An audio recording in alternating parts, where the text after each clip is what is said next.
good team effort. Like defense, especially the first 3 quarters collectively. Fourth quarter, Reddish hurt us. We broke down a little bit, but really liked how we played, with the exception of the turnovers in the first half. Took a little life out of us. In the second half, when they started blitzing Trey, particularly pick and roll, we have to have better spacing and just learn how to attack different coverages collectively. So. In that first quarter, you guys had 13 assists on 13 made field goals. Just how do you think that kind of started out the game, getting everyone involved a little bit?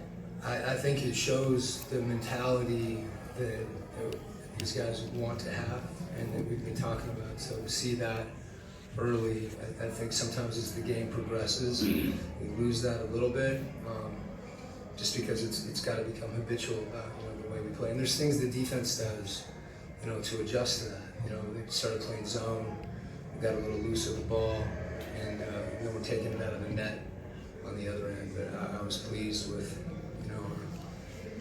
our connectivity. That's going to be a theme for this group. I know you talked about the defensive side too, and just not letting the game go off. You guys did a really good job controlling in there too. Just what did you think about the defensive principles and the little details you've been focusing on the last couple of days in practice? Well, it starts on the ball, and I thought DJ was really good. Other guys too, when he's got the ball in transition, we can't necessarily get our matchups. And Homegarden and Jalen did a really good job on it as well. So we had some minutes there when DJ was out where, we didn't let up. And he's going to make plays and make shots. But I think for the most part, we were solid. There was a couple actions that they ran that we didn't cover very well and got punished for them. But on the whole, your whole team has to be dialed in order to guard him. And I thought particularly the guys on the back line, they were playing, covering for each other, and our help is improving. We have ways to go, but it was just a good step. I know you talked about too, and working on his 3-point shot. Did you drop that play for him to make that 3? He told me that I said how many, he's taken a lot of 3-points, he's working on it. So anytime a player is working on something like that, if you have an opportunity, and he shot it with a lot of confidence, he didn't hesitate at all. Sometimes after timeout, if a player knows he's going to get a shot, they're more mentally prepared. He was ready to shoot. On Wednesday, you mentioned needing the guards to kind of step up and rebound a little bit more. Trey had 7 rebounds tonight. Just curious what was working as far as them kind of getting into position to get those. They just got to go. They got to be aggressive and understand.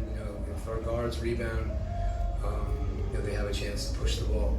I think when we get those rebounds, we have to do a better job of sprinting with space so we can throw the ball ahead. Long rebounds are really hard to defend against, so we can get guard rebounding. That's an important part of both our defense, obviously, closing possessions, and then leads to offense. Quin, how long is it going to take for this entire team to get down your system, offensively and defensively, to the point that you like it? There's things that we're trying to fold in. I think the most important thing for us is to continue to develop a mentality. To have that mentality from a system standpoint, it's something as simple right now is just spacing. We would give ourselves a chance to play together where we have passes that we can throw. As far as system-wise and kind of tactically, that's a process, and the system is not always, it's not ready-made. It has to evolve to personnel. So we make some assumptions about what guys can do, try to create situations that can help them.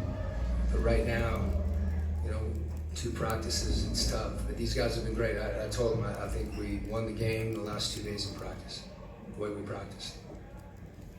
Coach, a lot of times with players, when they miss significant time, we get back into game shape. How long does that take for coaches, and especially with some rule changes? Yeah, I was on the competition committee, but it was a while ago.